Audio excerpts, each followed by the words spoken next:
welcome to The Watching Dead, the officially unofficial podcast for AMC's The Walking Dead. I'm Jim. And I'm Aaron. And this week we're going to be talking about Season 1, Episode 6, entitled TS-19, also known as the episode where everyone loses hope. Do we have any news this week?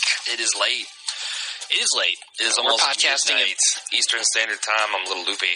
Yeah, so this might be a fun cast. It's going to be a herp-derp kind of cast. So that's a no on news, right? No, there's no news. Okay. Actually, a trailer just dropped, but the thing is like, yeah, for Season 2.5. I'm not feeling talking about like current events in a post-hoc recap. Yeah, theoretically, the people who are listening to this haven't even seen 2.0. Yeah. Exactly. So we're not really going to go into it. Yeah, this is for posterity. Yeah. We might do it in spoilers. That might be cool. All right. Okay, well, let's get right into the recap then. The first scene is basically a flashback of Shane trying to get Rick out of the hospital. Yeah, shit's going down. Yes, the zombie infection apparently has just taken over the hospital, I think.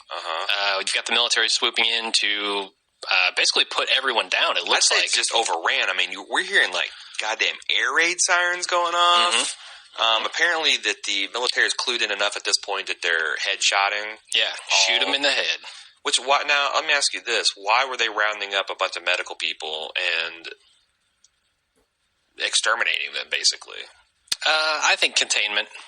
Similar to why the CDC goes into decontamination mode and just blows everything up. Well, they didn't do a very effective sweep, it seems, of the hospital. Yeah, it's because like, if you're going to do that, then... when they bust into Rick's room, we both noticed, why didn't they shoot Rick in the head? I don't know. He sees the thing blinking. He obviously knows he's alive. He looks right at Rick through his sights. He's a prime zombie, man. Yeah. They're like trying to preserve his body for prime zombie shape. Yeah. But keep it pumped for fluids, keep it fed so he's got good muscle tone.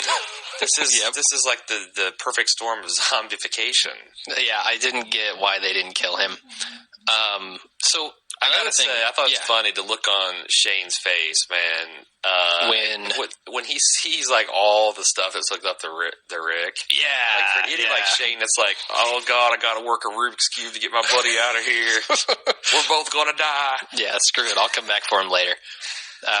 Do you think that was his plan to come back later? No.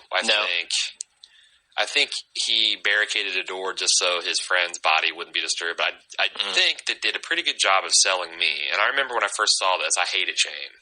Yeah. When I first saw this, I thought, okay, well, maybe Shane's not as big a douchebag as I thought. I mean, maybe this wasn't a cynically orchestrated plot. Maybe he did have Rick's and his family's best interest in mind. Which is weird because they totally throw that, slack away by the time this episode's over. Sure. The other thing is, I know you're a big zombie fan.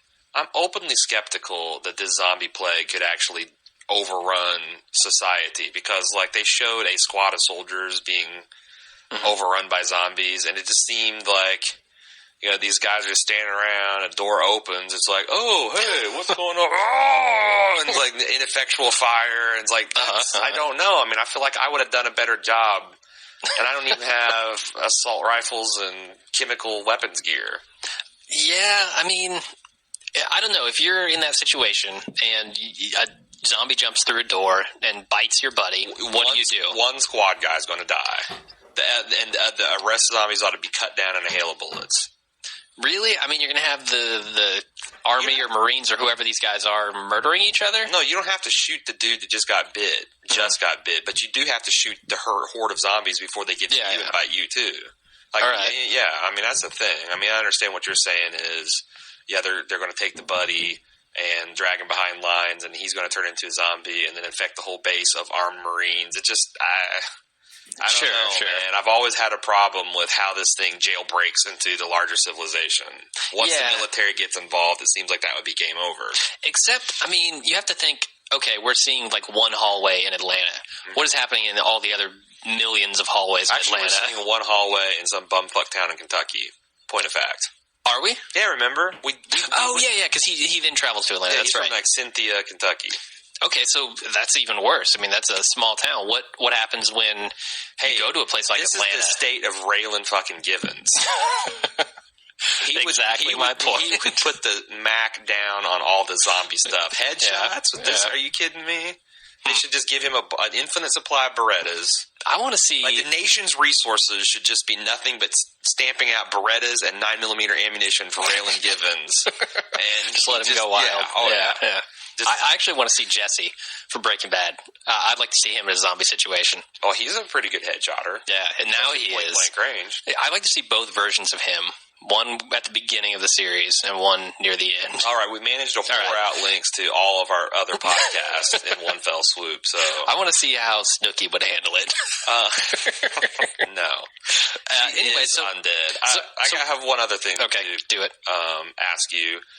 Because they showed this kind of grandpa. They had this zombie. I couldn't help but notice, as what are you doing watching this show? Shane is this is the fourth time I've seen this episode in a month. Yeah. So as Shane is fleeing the scene, he takes one last look down the hallway at these zombies that are kind of shuffling towards him, and one of them is this geriatric 85-year-old man with his belt hiked up to an inch below his nipples.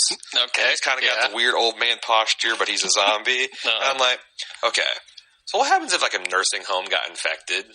Because old zombies. 80-year-old man with a broken hip can't get out of a chair anyway. He's a zombie. He can't get out of a chair, right? Or would that zombification overpower his old man-ditude? I'm pretty sure you get super strength along with the zombiness. Yeah. So, it's not that you get super strength. Here's the way I see it working. Is that zombies are a lot like honey badger. They just don't care. So, you get pain when you're an old person that keeps you from wanting to walk around. Zombies don't care about pain. Zombies are coming at you to eat your brains. They don't care if they get shot. They don't care about a broken hip. They're just going to come at you. So, so a human that has Parkinson's disease and they're shaking and all that kind of stuff come back as a zombie. They still got Parkinson's, right? Well, I don't know because the zombie virus is using the same neural motor path. They kind of but it's not using all of them, right? It's using maybe Parkinson's is a different scenario because it affects motor skills. So we only use 10% of the human brain. The zombie virus just remaps it. Is that what you're saying? No, I'm saying it uses less.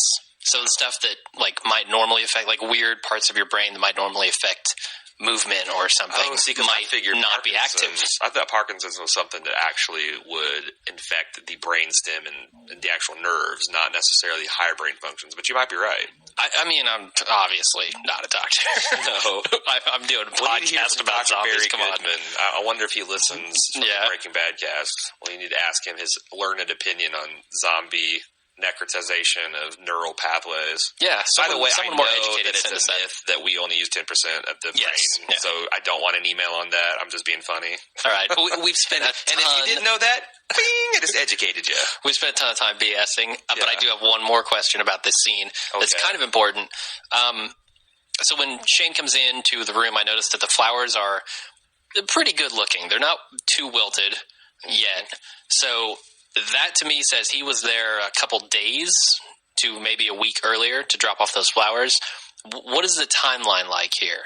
Man, I don't know because I got someone flowers 2 weeks ago, and I was just there, and they're still going strong. Really? Now, if you get those things fresh cut and flower food in the water, who knows how long they could last? Yeah, now, so you it's have to been ask 3 months. Did anyone, fresh cut and flower food those things? Yeah.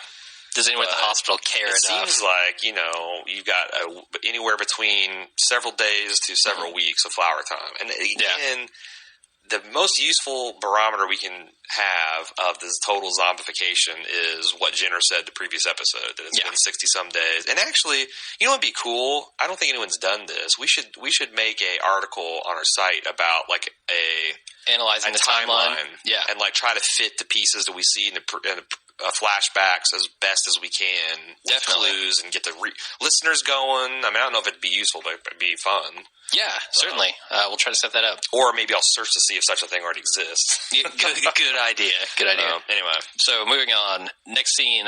Jenner welcomes the group to the CDC with a rifle and a blood test. Yep. He's got an M16 or something over there. How I greet my house guests. Yeah. You will submit to a blood test, and once this door closes, it will not open. I don't get a lot of house guests. No, I can imagine. You're pretty much the only one, and you have been here a long time. Yeah, well, I don't want to retake the blood test, so I don't leave leave. And again, the door doesn't open. Yeah, that's true. So. But I really like the actor who plays Jenner. I mean, to me, he has a sort of like gravitas. He seems like he could be a scientist. Agreed. So well done on the actor who plays him. I don't know his name. Can you look that up? I will. While you're doing that, I'm going to drop some knowledge on the audience. Edward Jenner, I think this guy's name is like Edwin or something, but Edward Jenner is the name of the guy who created the first vaccine. So that's a little interesting information, a little homage there. Huh. But that's all I have on that scene. They bust in and get all weepy and say, hey, thanks for letting us in and stuff like that. Noah Emmerich. Or is it Emmerich, Roland? He rose to prominence as starring roles in the cult hit Beautiful Girls and Jim Carrey blockbuster The Truman Show. He played his best friend. Yeah, that's where I've seen him from. Yep. So he's got a couple other things, but that's the one I think I've actually seen him from the most. So moving on, the dinner party happens, and everyone is super excited to have shelter, basically, and Shane tries to ruin it, as he does most things. So Jenner kind of explains here that basically everyone just kind of left the CDC or tried to kill themselves, and he was the last one left. And I was just thinking, man, aren't these guys supposed to be like scientists? Aren't they supposed to have some sort of sense of responsibility here? Well, when they're the only ones who can try to cure this thing? There again, everyone's just blowing their heads off and going home. Yeah, it seems like as the CDC would do a little bit better job. I mean... Yeah. Especially since it looks like with some people working relatively on their own were so close. People like, fuck this, you know? Yeah. It's like, I think if you're at the CDC, this shit, do you live for this shit? Yeah, and you couldn't be more secure, right? You're right. And this is a fortress. Like, bring your family there. Sure. They got Miss Pac-Man, for God's sake. The kids will have fun. Yeah, and trivia challenge. I saw that.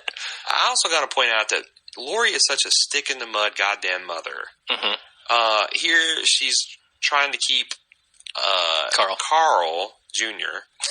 She's trying to keep Carl from drinking wine. Yeah. Like, if we ever get if we ever visit undead France and he can have some undead wine.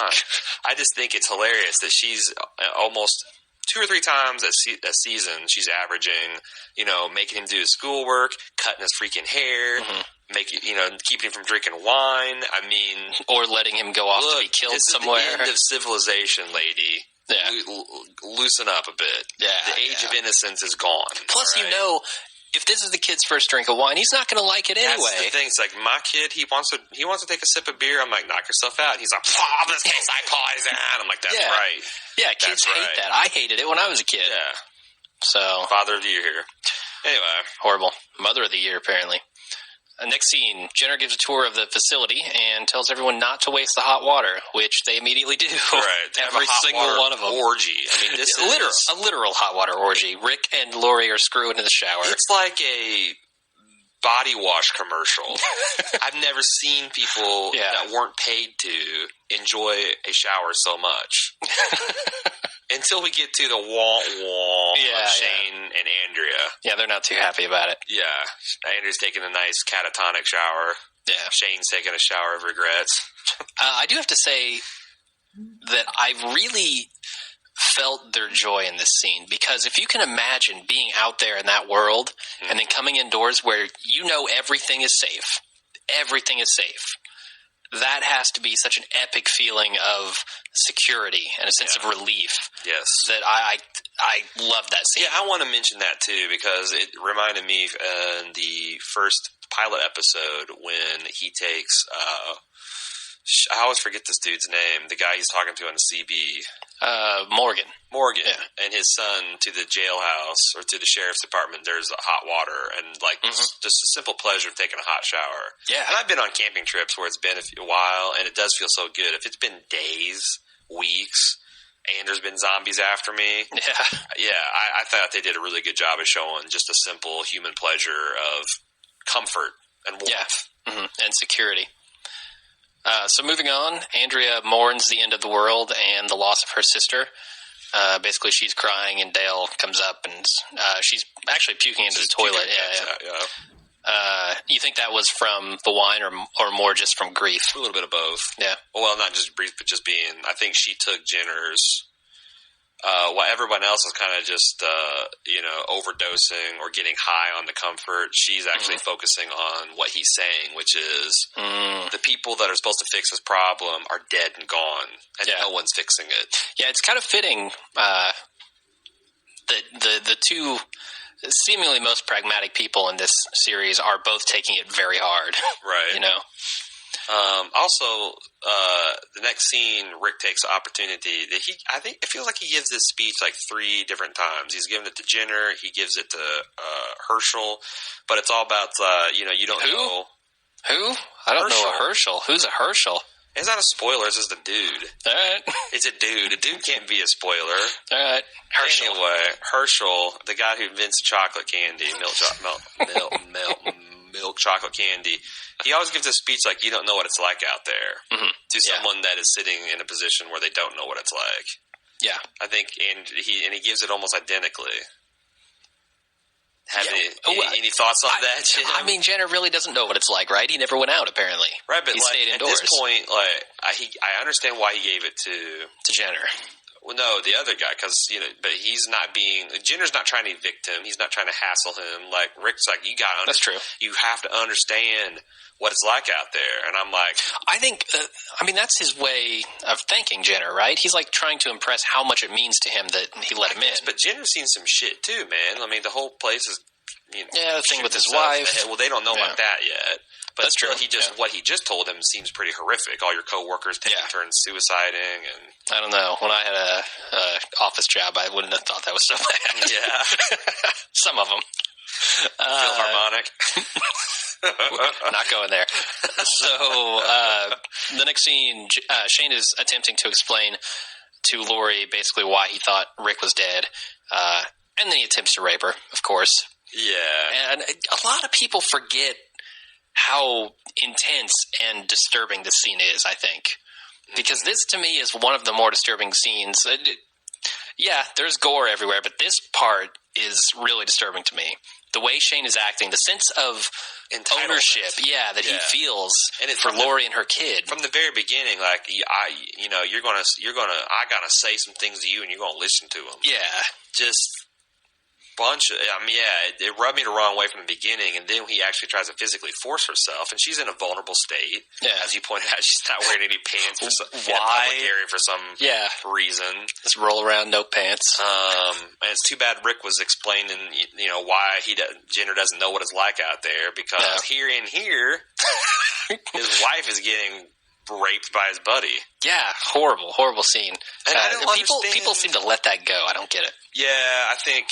I still to this day when we get feedback where a fan tries to kind of, I want to say justify, but explain why it's like, no, I get why it happens. It still doesn't make me cool, and it doesn't make me like Shane anymore. And I also think that, I don't understand why the writers took, it looks like a great pains in this flashback to make Shane seem like a more sympathetic, dutiful friend, and then... So I'm like, okay, I'm going to give Shane a clean slate. And then he tries to... Do you think that they minimized the impact that this would have with the fans, or they didn't get it themselves? Or... we talked about AMC being misogynist, but this is pretty... Yeah, well, we also talked... that this is understandable behavior. That's, like, beyond the pale, in my opinion. I don't know. Honestly, we talk a lot about how Shane has flip-flopped as a character so many times. We feel... like he got the short end of the stick in a lot of ways, and we also feel like he's a huge asshole in a lot of other ways. But so I really don't know what they're going for here. It's schizophrenic. That character to me has no center yet. Is that all you had to say about that scene? Yes. Okay. It ends with Lori doing an effective throat rip. Yes. On Shane. Yeah. So then we moved to breakfast the next morning. Well, did you? Oh, we did skip kind of Rick rolling around. Rick.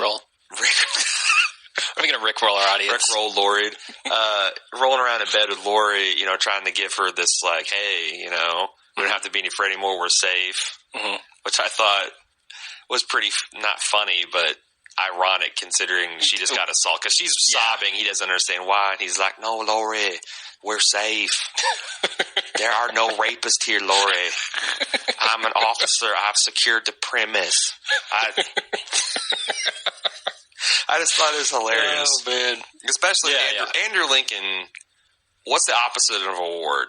Because his accent in this particular episode when he was trying to play drunk Southerner was horrible. Horrifying. Yeah, it's not particularly good. Especially since I'm coming from Justified and they have really good Southern accents. Yeah. These people are hilarious. Yeah, I don't think anyone in Justified is British. It's killing me. It's killing me. So then we go to breakfast the next morning, and basically everybody's hungover. Glenn is in rough shape. Glenn looks like he's about to be patient TS-20 and jump in the cat's can. Yeah. He's on death's door. So I thought that was pretty funny. I never understand this. They're talking across the table, and Rick says something, and then Shane makes some offhanded comment and looks directly at Lori. And I never understand why this works in TV. People don't notice his obvious stare at a person when he says something telling. Right. Like nobody. In real life, people are actually looking at this exchange and like, whoa, that was a moment that just happened. Yeah, what is going on there? Right. Something weird just happened. Right. No one says anything here. Do you think Dale would be there? Like, I would have loved it if they panned that to Dale and he's looking at him like horrified, like, Jesus. That could have actually worked. Yeah. I think. Yeah. Well, and it actually would have played in with the way they're developing. Exactly. Dale's kind of like, I'm on to you, boy. Yeah. Routine. But I don't know. Basically, I don't remember exactly what happens in the scene, what they talk about. Well, it seemed inconsequential. I mean, everybody commented on Shane's wound. Yeah. And he plays it off. And he did in his sleep. How do you do that in your sleep? Right. He sleeps on a bed of nails. Well, I mean, I guess people would have violent dreams, maybe. He sleeps with a bear, a grizzly bear. He's like, I got lonely and I tried to force myself on dinner. They didn't take me kindly. No, your Shane's not quite as good as your Rick. Shane's not so good. No, I have a good read on Shane. All right, let's move on then. So here's a big scene. It's like this is a really cool scene. Yeah. This is one of the better scenes in the show. Jenner basically explains how the infection works to everybody. He shows the animation. It's basically the opening credit sequence of Spider-Man. And I'm like, I was like, what is it? Tobey Maguire? Yeah, what? TM-19. Produced by Ari. What? Anyway. Yeah. So, basically, he says, hey, this is how the infection works. And I don't know if it's significant or not, but Jenner calls what happens after they die a resurrection rather than like a reanimation or anything. Oh, because to me, it's more of a reanimation. It's not necessarily a resurrection because the whole brain doesn't come back, you know? Right. Although, but I wonder if he has more knowledge. Maybe that's what he's whispering to Rick. Here's why I call it a resurrection. It's all the wrath of God. It's all Jesus. But this is probably the most sciencey the show gets with, they talk that it spreads like meningitis. So it's like, Go ahead. I think it was much needed at this point, right? We want some information, even this little dribble of information. Yeah, it's like that it can happen, and this is going to be good for dramatic possibilities later, that they've documented it happening in as little as 3 minutes. It sometimes takes as long as 8 hours. So basically the show can make it as long as they fucking need to be dramatically appropriate. I'm sure they're going to play with that before the series is over. Oh, for sure. They also make it very clear that the human part doesn't come back. Although I thought it was interesting when the brain got restarted, there was like little kind of like shots fired into the cerebellum. Yeah, which explains why maybe the zombies do have a little bit of functional awareness of who they used to be and their surroundings, because it's not, it's almost like they're in a walking coma, but every once in a while synapse fires and it's like, I recognize that. Yeah. Don't know what to do with it. I'm just kind of drawn to it. Why am I eating these people's brains? Yeah. I used to hate brain. The other thing that I thought was significant is that Jenner has not had any communication with anybody for almost a month here. So we know that it's been a while since even the CDC and the French, as he says later, who were the last people working on this problem, have gone dark. So it's been a while that he's been underground. Right. And so the end of the video climaxes with the person starting to strain and be like a zombie, and then he obviously the patient's terminated with a bullet. Yeah. And I thought Andrew kind of like blew him shit for this. Like, you shot your patient. And I'm like, well, you shot your sister, bitch. Yeah, How is that any different? Well, is he supposed to just keep her clamped there and, making zombie brain porn? I don't know, man. There's no internet left to show it. I mean, come on. That's messed up. Brazzers. Making zombie brain porn. I don't know, man. There's no internet left to show it. I mean, come on. That's messed up. Brazzers. I love Daryl's reaction to just everything in this episode. His immediate reaction is to either start drinking or killing people. Like, here he's like, oh man, I'm gonna have to get drunk again. Right. Or he basically drinks or shoots. Yeah. Or stabs anything that's in his way, including steel doors. Yep. The other thing we got a little bit more dribble is that before the world stopped working, no one was really close to finding a cure. The closest were the French, and then they ran out of power just like they're about to. So we don't, unlike things like what was that? The I Am Legend. There is no like enclave of humanity that can even make a useful. Make use of a cure if they had one, and there's no one that really has one. And I think that was a major point of this episode, is to really drill into the audience's head that this is it. They are not going to find a cure for this. Yeah, it's a survival mode from this point forward. Yeah. Wait for it to burn out if you can. Yep. Moving on. Rick and Shane and T-Dog and Glenn all go down to the basement to do what exactly? Well, that's the thing. I mean, first of all, did you talk about the Dale is the one that asked about the clock? He's the one. Yeah, Dale did ask about the countdown clock. And you made an interesting point that he is the one. It seems like Dale is the one concerned with time. He's the one that gave the speech about the ass watch. Yeah, and now he's the one that notices the clock pointing down. Do you think that'll continue to be a character trait? I don't know. I don't really see a significance to it. It was just something I was like, you're obsessed with time, old man. I don't know. But I will say that, yes, they did have a scene where they went down to the basement, spent 5 minutes verifying what Jenner just already told us. Yeah, we're about to run out of power. And that Lori and them can, confirm moments later that, yes, we've run out of power and air conditioning and lights and stuff are shutting off. So I thought there was a lot of wasted time. I don't know what else they'd use it for, but I didn't understand what they were thinking when they're like, "Oh, we need a frantic search for empty barrels in the basement." I feel like a bunch of minor characters coming in from all sides saying, "Yup, in this area too, there's no all the generators are dead." yeah. What do you think, Glenn? Yep, I checked in this quadrant. No generators. All the fuel's gone too. I feel like this was basically them saying, okay, it would seem a little too weird for Dale to look up at the clock at exactly 30 minutes and for everything to start shutting down. Exactly an hour. Exactly, that's what I'm saying. So it would be weird if you looked up and it was exactly shutting down time. Right. But we need them to do something in the 30 minutes that it takes to get there. Right. So what are we going to have them do? We're just going to have them putz around. So I just felt like they didn't know what to do at that point. Right. I mean, it doesn't feel like the episode was compressed, and needed the cut. It just seems like they could have trimmed that and maybe made the opening scene with Shane a little bit more dramatic. Yeah. Or spent some more time talking about the details of this. I think maybe they deliberately didn't do that because they don't want to, cuff themselves or paint themselves in a corner with the rules of the universe too much. But anyway, I also thought it was an interesting reversal when the doctor's talking about how the French were the last to surrender. What a reversal. Viva la France. The Americans are pussing out and blowing their heads off, and the French are there buckling down. I hope we don't have any French listeners. I hope giving them props. I hope we didn't. Hey, man. Yeah, but you're playing on just the reputation of being century, you're a bunch of rifle-dropping surrender monkeys. I appreciate in the 21st century zombie apocalypse, you buttoned down and did what needed to be done. The comments of A. Ron Hubbard are not necessarily the bullshit. I'm half Jabal Boob. It's half me. Send it all to me. It's all the comments of A. Ron Hubbard are only 50%. All right, let's move on. Doors closed. Yeah, doors closed. Well, Jenner weeps first. Jenner weeps over his wife, a picture of his wife. So shortest verse in the Bible, Jenner weeps. Jenner weeps.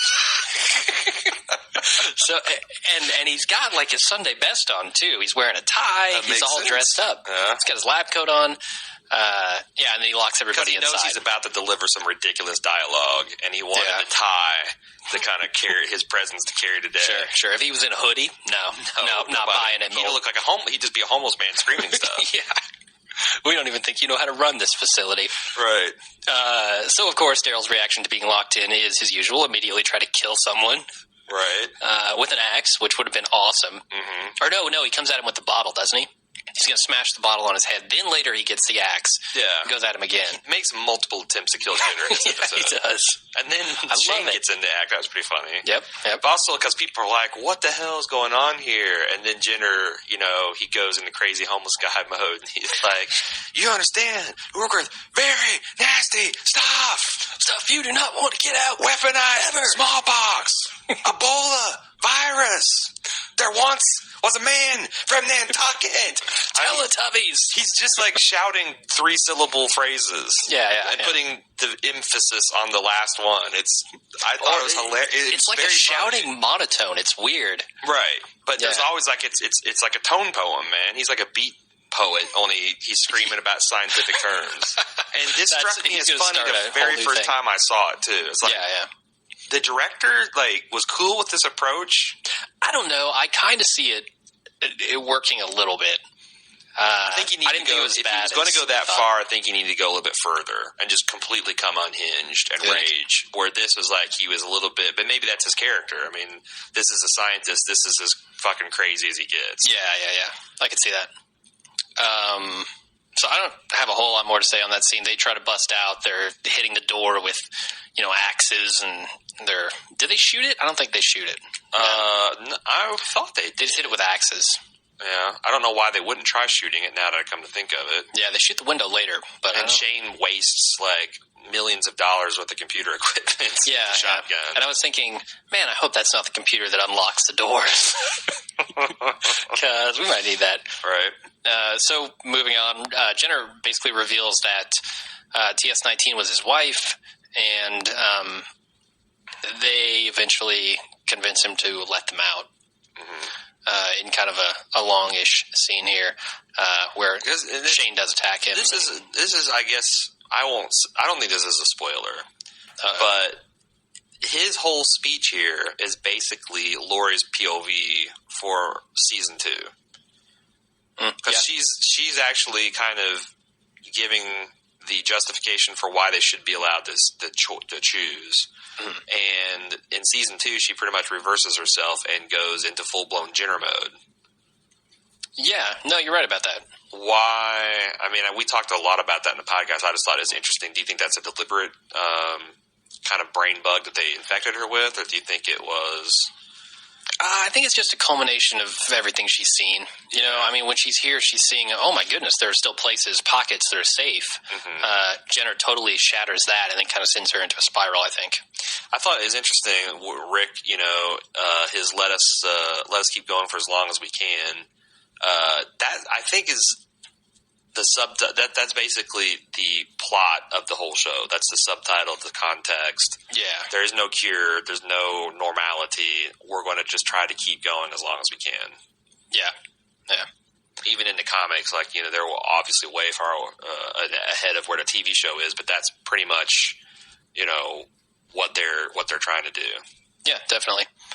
The other thing I love in this scene is, of course, again, Daryl is my favorite character, man. His uncontrollable rage when he tells him that the door's built to withstand a rocket launcher. He's like, your head ain't! And he comes out with the axe.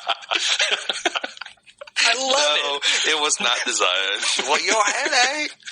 That's so funny because sometimes the dumbest people, and I'm not saying Daryl's necessarily dumb, but at this point in the series, we're meant to believe he is. Sometimes the dumbest people have the best smack as far as, shutting people the fuck up. Well, that's your mom joke is the classic, right? Back when that was still a thing. I've just always been impressed that, when it's go time, sometimes these people that you think are mouth-breathing idiots come up with brilliant shit. Yeah. Yo, head ain't. Moving on. Are we ready to talk about the infamous whisper? Are we? I think because they're about to leave, right? That's what I got, right? Jenner opens the doors. They convince him to. And everybody's about to leave. And he grabs Rick and says something in his ear. Right. What do we want to... Should we talk about that in the spoiler section? Or... I feel like this is the end of season 1. I almost feel like there are... at this point, go ahead and talk about whatever. It's safe to say that... No, and really not, because it's we know a lot more now. It's a huge cliffhanger, and maybe we'll talk about it in the spoilers. Let's kick it to the spoilers. I'm going to bold it, and we'll talk about it. So then Dale tries to convince Andrea, or he does convince Andrea not to stay behind, while the rest of the group tries to get out. Andrea pretty clearly thinks that that's basically Dale pulling something. What do you think? I'm kind of on the Dale side of this camp. I am too, because there's really... As far as Dale can see, not a reason for her to stay. Her sister's dead, but she's still got the people around her. Do you think if it got down to 30 seconds, Dale would have been like, all right, you called my bluff, I'm out of here? No. Well, I think Dale was in it. He's not pulling something. He's like, I don't want to live if you're dying. Yeah. That puts his death on Andrea, but that's legit. Sure. That's a choice he was making, just like she was making a choice. So it really annoyed me to see her kind of like bitch-facing him at the end of the season, and saying, don't do this to me, Dale. Well, fuck you. You're doing this to him. Yeah. And the rest of the survivors. So if you're making an arguably selfish choice, how is he any more or less selfish than you are? I'm saying arguably. No, I'm with you there. Honestly, I can't criticize your choice to commit suicide in this environment. Sure, it's a pretty harsh environment. It seems like just like if you're in the top floors of the Twin Towers on 9/11 and jumping too soon, jumping through the sidewalk, I don't think that's exactly giving up. Sure. That's taking ownership of your life and saying, all right, I'm going to end it on my terms in as best way as I possibly can. And going by, thermobaric fuel air explosion compared to being gnawed on by zombies.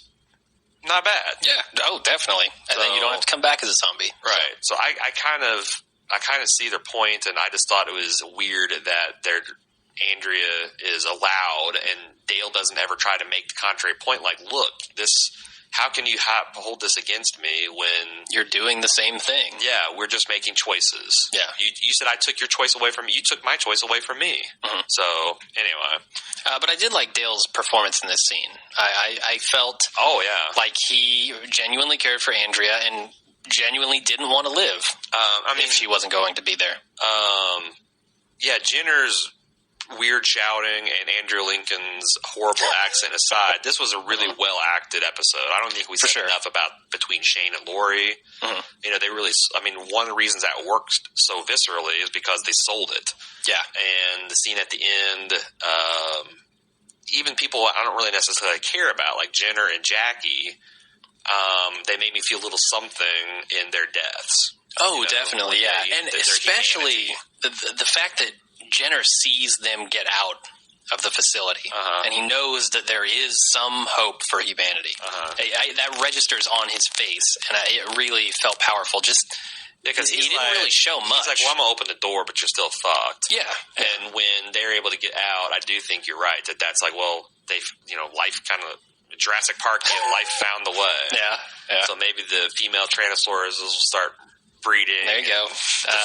The French will find the cure. And Ian Malcolm will show up. Yep. Jeff Goldblum. Yep.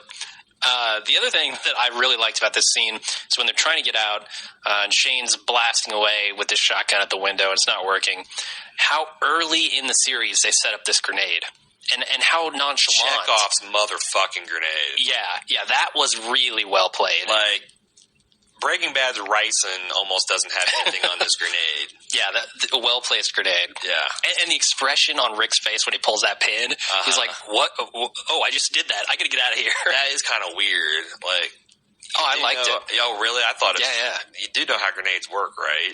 You didn't have a plan for. Yeah, but I feel like it's not a reality to him until he lets the thing go. And more probably, if I'm being charitable, he is just on react, like, survival mode. Mm-hmm. It's like, well, I got this grenade, I need to pull the pin. Oh shit, that means it's going to blow up now, and I need to get So I'll give that to him. Yeah. That's really all I've got there. But then I was wondering when we sat down to watch this, and they showed the viewer warning graphic, blah blah blah. They don't do that for every episode.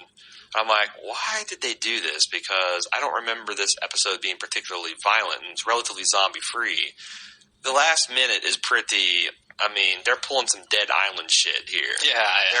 There are heads being decapitated. Mm-hmm. Well, it reminds me a lot of Shaun of the Dead, where they're running through the yard and they're just whacking zombies over the head. It reminded me a lot of Dead Alive, because I watched you play a lot of that. Just running and, you get the machete just right and it lop the head off. Yeah, and you just run through a pack. Yeah. Speaking of video games, the CDC explosion is one of the worst modern special effects I've seen in a big budget production. Yeah, I really wish they had done that with like a physical model and just blown it up. When they showed that long kind of medium range shot of the superstructure collapsing and exploding, I swear to God, it looked like a cutscene from like one of the early Command and Conquer games from like 1995. Yeah, it was pretty bad. It's like Tiberian Sun. That was something from... You expect Kane to walk out. Yeah, that was the Tiberium refinery explosion. Yeah. I think they just recycled it, actually. They might have. Yeah, I don't know why they didn't go with a physical model there. It probably would have looked way better. Yeah, but it might have been expensive. It's getting to the point where practical effects are way more expensive, and in the grand scheme of things, 5 years into, let's say, a successful Walking Dead run, and they're wrapping it up and assuming everything else works, are you really going to remember that, oh boy, that explosion was bullshit? And nobody stopped watching the series because the explosion sucked. No. So, yeah, you're probably right. So then, the end of this episode is really, really good. And I actually like this episode quite a bit. It might be my favorite of the... pilot is awfully good. Yeah, it's my second favorite. Clear second favorite. Yeah. But the music that they play at the end... There's a lot of bitching about it on the internet. What kind of bitching? I don't understand, because I feel like the internet and me with The Walking Dead, if I love an episode, they hated it, and if I hate an episode, they freaking love it. I feel like the internet is mostly in it for zombies and action and that kind of stuff. Well, it's a popular sentiment to say that, like, the Breaking Bad episode, Fly. Yeah, a lot of people think that that's bullshit. When I think it's one of the best. One of the best. Yeah, these what do they call them? Fish tank episodes. Sure. And also, they got away from the zombies, and unlike what happens some in season 2, they're in a safe environment, and they actually got to explore the characters and what makes them tick. And we learned things about, number one, the situation, and number two, the characters that we didn't know before. Yeah. Now, I guess season 2 would be if they stayed in the CDC for 5 episodes or 6 episodes. And we just saw scenes of them getting drunk and getting in, and like if Shane tried to rape Lori 3 or 4 times.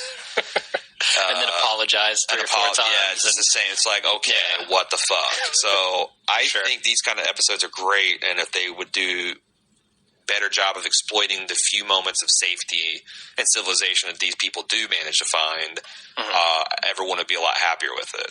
Yeah. So the end of this episode where they're playing, I think it's Bob Dylan. I'm not sure what song it is, but it sounds a lot like Bob Dylan. Really powerful, in my opinion, because now they're no longer safe. They're heading back out on the road, and maybe if it was Willie Nelson, they could have played On the Road Again. That would have been a good song to put in there. Right. But I really felt this scene a lot, where they're just, everybody's kind of like resetting mentally and saying, okay, we're back out in this now. Let's get into gear. Yeah. I was trying to find the actual song that they did play. I could probably go to AMC's thing and find it, but their website is organized terribly. Not conducive for me finding stuff. Quickly.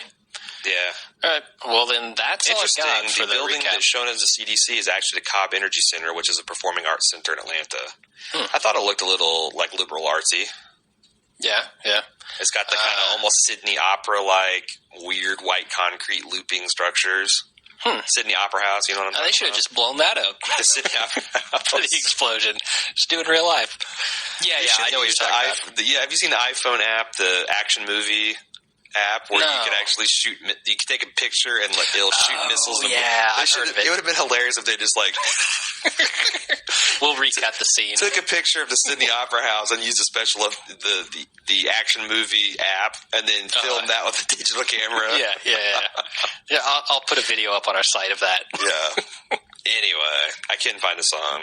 It's either Willie Nelson or Bob Dylan or someone else. I'm leaning towards Dylan. It's one of those three options. It's either Willie or and we're going to Bobby get so much flack for not knowing else. who this is or what song it is. Email it, man. Yeah, rip us a new one. Send us some feedback. It's not like we hold back, so yeah, that's true. That's it. That's all I've got for this episode. Yeah. Anything else you'd like to add? Do you want me? What was your overall take? You said you liked it second best, and yeah, it's a very close second best. It's not like I thought the pilot was 10 times better than this. Yeah. And it might even just be that the pilot was a little bit longer, and it just the opening scenes and Andrew Lincoln waking up and trying to figure all that and how much tension. Again, I think the pilot is probably the most effective episode as a pure horror piece because it actually builds where you're like, shit, this guy's going to get jumped. Yeah, it's very tense. Yeah. And but I felt like this was a really good cap to the season because it, like I said earlier, sets up the fact that this is not going away. Yeah, because you had up to this point this whole arc of where there's hope. Yeah. There's a refuge center in Atlanta that got dashed. You know, there's maybe this, there's maybe that. The CDC was, well, God, if there's going to be any place that's still up and running, it'd be the world headquarters of this Central Disease Center, or Center of Disease Control. And not only do we find that's busted, but all around the world, everybody is down. Since it is the world headquarters, they actually know absolutely that every place else is dark and gone to shit. Definitely. So this is the death of all hope as far as our survivors are concerned of getting a normal life. All right. Do we want to do an outro and then maybe a little spoiler action after the music? Yeah. What do we think about, before we do that, just as this season of a whole? I thought I was a little disappointed in the middle, but I was really pumped up for season 2 because of the way it is the strong finish of Wildfire and this. Yeah. Kind of similar to season 2 in that it started okay, disappointing in the middle, finished very strongly. I'm pumped up for season 2.5. Now that we've seen all of season 1 and recapped it, do you rank season 1 above season 2 or below? Well, we haven't seen the end of the second half of season 2. All right, but as far as season 1 and season 2 are similar in length. Yeah, sure. Let's just direct to compare season 2 and season 1 and season 2.0.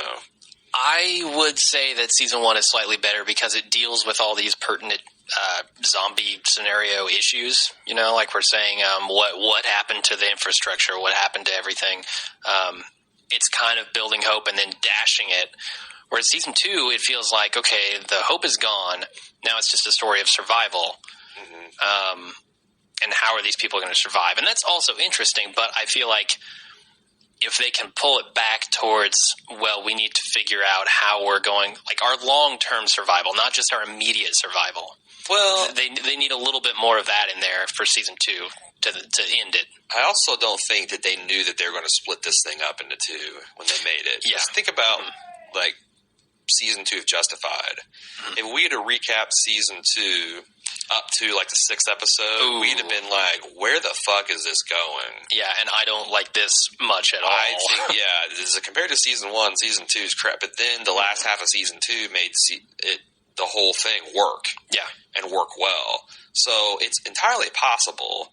And Breaking Bad does that a lot, too. There was a point, I think, around episode 5 or 6 of Breaking Bad season 4, which is one of the best seasons of TV I've ever seen, where we were all going like, where the hell is this going? But to be fair, it never got to tell it to the frogs level. It never got to some of the stuff we saw in season 2.0 of Walking Dead, where just so much wasted time. Yeah. I mean, I haven't seen that much wasted time since like the prequel trilogy of Star Wars. But that's why it's probably the best show on television, you know? But I'm just saying that we might, when we see season 2.5 might just be freaking awesome.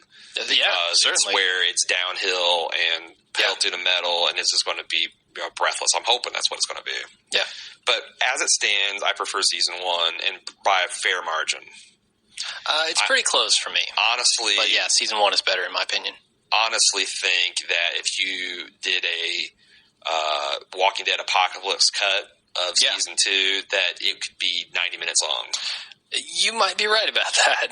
Not a lot happens there. Right. I mean, I thought it was an indictment of season 1 that you got a cut that's 3.5 hours long and didn't out of a 5-hour and didn't really lose anything. Well, I'm telling you what, you could.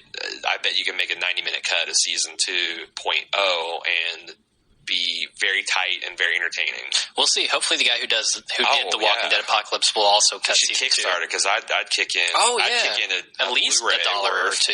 Oh, how? No, shit, I'm gonna give the man $30, Jim. Of course, I'm kidding. Just a buck or two. All right, take us out. Take us out, man. If you'd like to keep up with the other stuff that Jim and I are doing, for example, we do a Breaking Bad podcast. We do a Justified cast currently. We also are starting Game of Thrones, Mad Men. All those casts on baldmove.com. Man, we are ramping up with the podcast. We're about to jump into 4 different casts now. I just look at the schedule. I'm going to be doing 4 recaps in a week for a 2-week stretch in April. And most of the time we'll be doing 3 weeks. And if you think I've been savage on shows before, if those shows aren't bringing their A game, I'm ripping them. Yeah, so we really, we say it every week, but we do need your guys' support, because when it gets into the 4 casts a week stuff, I mean, think about it. How would you do 3 hours of work 4 times a week? Mm-hmm. Aside from your regular job and everything else you got to do, Right. So it's really you guys are keeping us going through this, and the more iTunes reviews we can get, and the more feedback and stuff like that, that's going to keep us going through it. Yep. So we appreciate all of that. And the way to get it to us is you can email us at watchingdead@baldmove.com. Follow us on Facebook.com/baldmove and Twitter @baldmove to find out the second that our podcast drop and to give us feedback, share links with us, cool stuff like that. A way that you can support us is also through your iTunes reviews, positive iTunes reviews and subscriptions. That kind of raises our iTunes profile and our internet profile so we get more listeners. And you can directly support us by using our Amazon.baldmove.com link. And again, if you're not familiar with the way affiliate links work, you don't get charged anything extra. Your shipping is the same great product, same great prices. Amazon just gives us a little tiny portion of their cut. Mm-hmm. We get a cut of their cut for referring you, and that goes to support our bandwidth. I mean, we're pushing terabytes of this stuff out a month. Yeah. It supports our website hosting, and our goal is to keep this absolutely free. And sustainably so. If you have to listen to us for 2 minutes drone on about these little advertisements, that's the worst it's ever going to be, because so far we're getting the bills paid. So we appreciate you guys doing that. And again, if you buy anything off Amazon, it's not like we want you to buy anything extra. If you're using it, please use Amazon.baldmove.com. All right. And that's it. That's it for the outro. Except for spoilers, we're done with The Walking Dead for a couple weeks, and we'll see you. Yeah, I think it comes back President's Day, the February 14th? 14th or 17th. I can tell 14th is Valentine's Day. I think it's 18th, isn't it? It might be. I'm not sure exactly. But 2 weeks it's going to be back, so we're going to take a week off of Walking Dead and come back with Season 3, Episode 1. Season 2.5. It comes back on the 12th. The 12th. Okay. So we get weekend before Valentine's just Day. Just barely 2 weeks off. So there you go. Boys, if you want a good Valentine's Day gift, get Season 1 on Blu-ray for your baby. Burn this to floppy. Get her the podcast. Wrap it up in a box. And a bottle of wine and a box of chocolates. Burn this off to a Sony mini disc. Some fake blood. Yeah. There you go. Just play it on our Walkman. What's happening? I don't know. Let's get the spoilers. All right. Thanks for joining us this week, and we'll see you in 2 weeks. As always, I'm Jim. And I'm Aaron.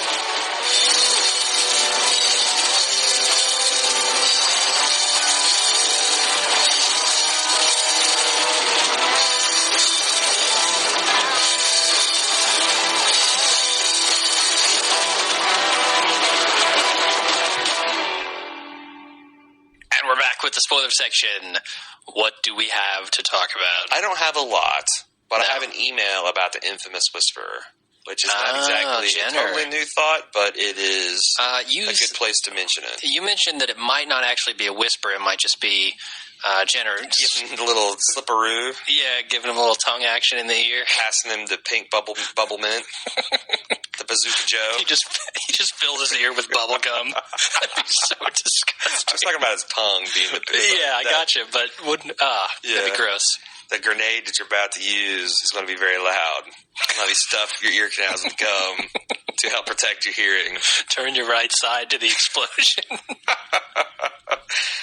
Anyway, Adam, one of our listeners, sent us a email a day ago on off season and said, "Hey guys, he was listening to Pretty Much Dead Already, which is one of the season 2 episodes, and we talked about Jenner, and he thought that maybe he told Rick that the government created the virus and unleashed it either by accident or on purpose." That would be interesting. Other possibilities said maybe he said everyone is infected. That makes sense because it would finally reveal that if you die without destruction of the brain during the apocalypse, you turn into a walker. I'd love for Kirkman to finally tell us how the hell this shit started. Please respond to email or discuss this in your next podcast, as I want to hear your thoughts. Well, Adam, you're in luck because we are responding via podcast. What do you think, Jim? You're going to have to read the 2 options again because I was looking up email as you were going. Okay. One is that he told Rick that the government created virus and unleashed it either by accident or on purpose. Damn. It's like a 12 monk. Is that the plot for 12 Monkeys? I don't know. Bruce Willis was in it. Yeah, Brad Pitt as well. or maybe he said that everyone is infected. Because one of the leading theories, if you're listening that would to be a blatant lie. He's talking to someone who isn't. So no, but okay, wait. Let me unpack this. We do know that one popular theory going into season 2 was he told him that your wife's pregnant. Yeah.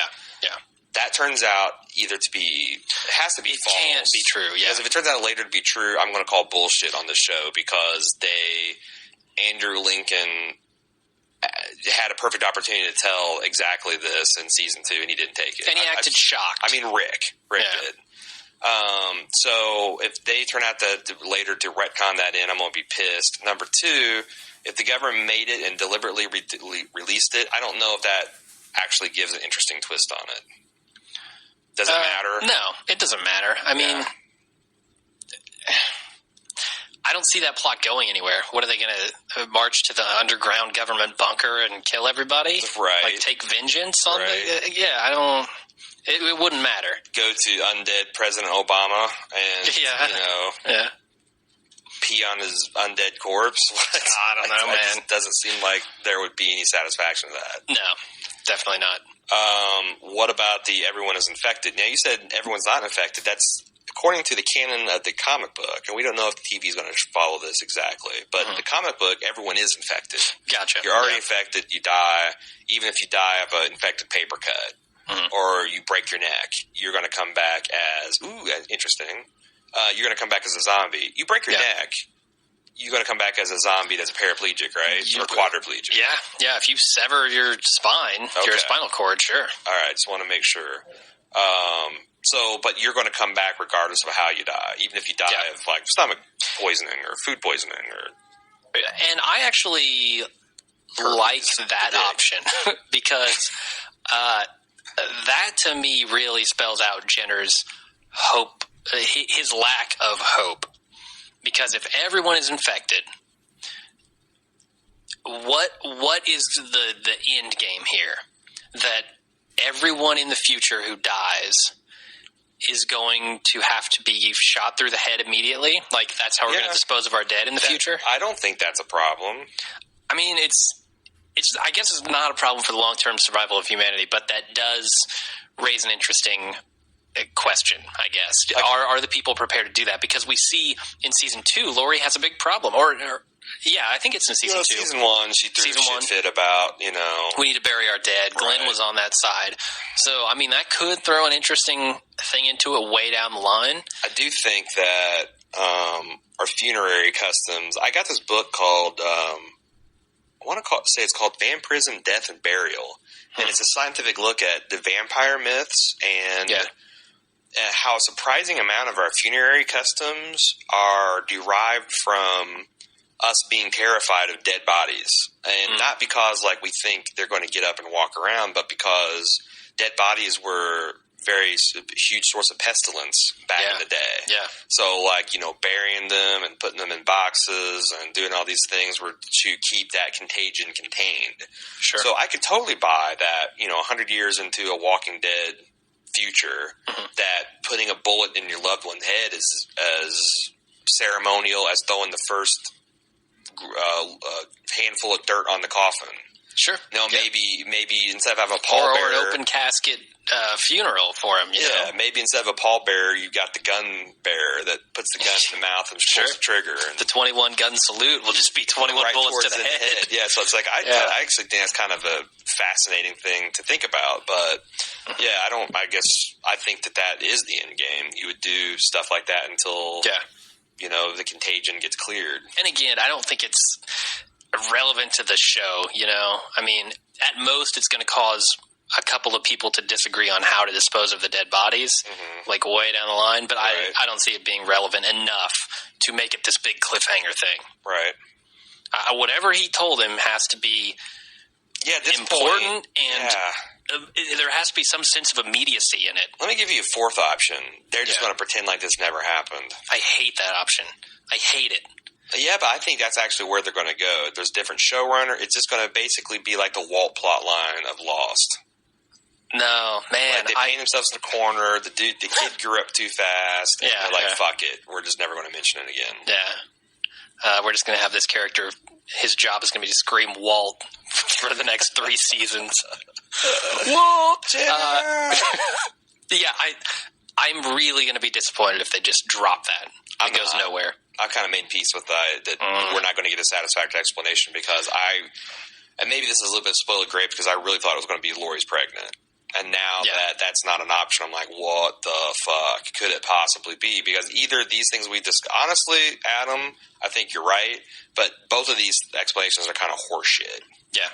Whether it's government's like, I'm not going to be thrilled and everybody's dead. At this point, I feel like this is Kirkman's universe. They're not going to change that big of a rule to the zombie thing. That's also going to be anticlimactic. But then again, I've read the comics. And I got to say, they're almost getting to the point where I don't care anymore what it is. Like, they couldn't reveal a good enough thing to make me go, oh, that's awesome. When is Rick going to fucking tell the rest of the group? Because both of these things he could have told him in all the time they wasted in season 2.0. Exactly. Like, there's many points where he could have said, everybody, I've lost the ability to do Rick this late. It's late, He's basically like, you don't understand. Everyone is infected. I mean, he could have said that on any numerous occasions. You don't understand. The government did it. Right. It's the government. Yeah, that doesn't matter, Rick. That doesn't matter. The zombie apocalypse was an inside job. Tower 7. He's busy making the YouTube video. Oh, boy. Loose brains. If you don't have any friends that are 9/11 conspiracy nuts, it's a trip. I have no idea what we're talking about. And if you're a conspiracy nut yourself, I don't want. Please don't email me about it. Yeah. Oh God. But, all right. Well, let's move into another correction on a spoiler that we dropped last episode, I think. And if I've already corrected this, I can't remember. So tell me. But basically, Mike emailed us. Mike D from the Beastie Boys. He emailed us like 2 weeks ago and said this tweet about Michonne is gonna show up in the show near the end of season, or at the end of season 3, episode 313. He corrected. He emailed in and said it's actually episode 213. Okay. So that really shifts the timeline because we were speculating, prison end of season 2. Now I'm thinking prison ASAP. I'm thinking they're off the farm. Well, that would follow. Like I said, that would follow the books. I just thought they were stringing this along, and also they may not follow the books. Yeah. Kirkman said something this last week that they're going to be I think his actual words were, "There's going to be a shit ton of new characters." Yeah, in season a bunch of characters at the end. Yeah, he didn't say shit ton. He may have. I don't know. I thought it was shit ton. He curses, doesn't he? He wrote the fucking Walking Dead. I would hope so. Yeah, that was the original title, The Fucking Walking Dead. Yeah. Or just The Fucking Dead. The Fucking Dead, yeah. That's Peter Jackman. Jackson, not Jackman. I took Hugh Jackman and Peter Jackson. My God, it's 1:00. All right, let's end this shit. All right. Thanks everybody for listening. Join us next time, 2 weeks from now. Yep, and join us on Justified in progress. Mad Men in March and Game of Thrones in April. The season 2 promo just dropped. I posted on our Facebook site. I haven't watched season it yet. 2 trailer for Game of Thrones is fucking amazing. I'm so excited. I might even be a little bit more excited than Mad Men. Wow. It's been 18 months, man. It's been a long time since Mad Men. And Mad Men, the last season didn't end so strong. Yeah, it's up in the air. Major what the fuck moment. Definitely, but they could pull it back. I want to see how they do it. I have faith in the wiener. And on that note, join us next time. I'll see you later. All right, bye, guys. And gals.